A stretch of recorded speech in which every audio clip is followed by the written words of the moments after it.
Ready.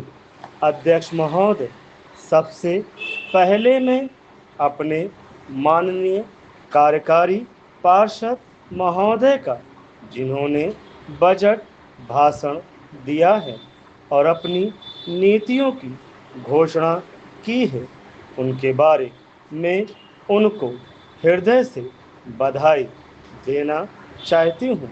मैं यह नहीं कहती कि कोई क्रांतिकारी परिवर्तन लाना चाहता है यह बजट, लेकिन मैं यह भी देखती हूँ कि यह बजट जो है धीरे धीरे गति से समाजवाद की ओर बढ़ता जा रहा है।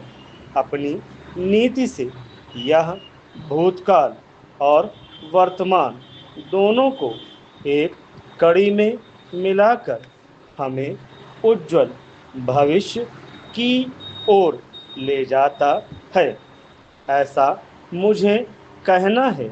इस भाषण को पढ़ने से कि इसमें हमारा कोई भी वर्ग समाज का ऐसा नहीं है जिसे अछूता छोड़ा गया हो, क्योंकि भारतवर्ष एक कृषि प्रधान देश है और मैं यह समझती हूँ कि इस बजट के दौरान यह पूरी तरह से कोशिश की गई है कि ग्रामीण अर्थव्यवस्था को, जिसे हम अर्थव्यवस्था की रीढ़ भी कह सकते हैं, उस ढांचे में उस रीढ़ की हड्डी को और भी सशक्त बनाने का पूरी तरह से प्रयत्न किया गया है।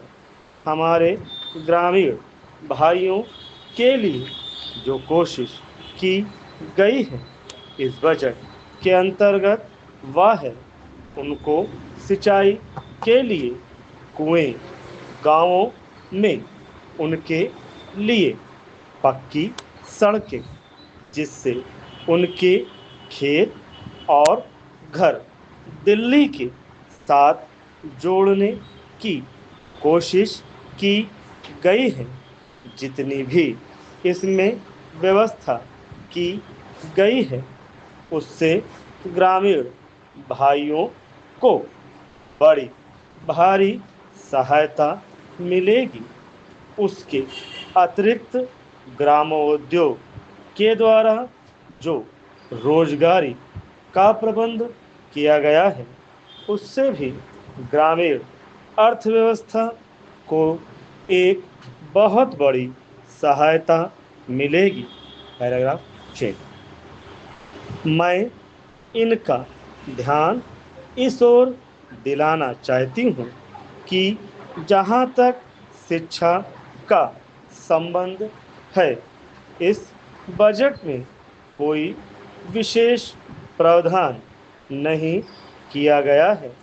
मैं यह नहीं कहती कि शिक्षा के दौरान ज़्यादा स्कूल ना खोले जाएं, पर हमारी यह नीति होनी चाहिए कि भले ही स्कूल थोड़े खोले जाएं, पर सबसे बड़ी आवश्यकता इस बात की है कि शिक्षा की नीति में परिवर्तन की ज़्यादा आवश्यकता है, क्योंकि हम प्रजातंत्र में रहते हैं।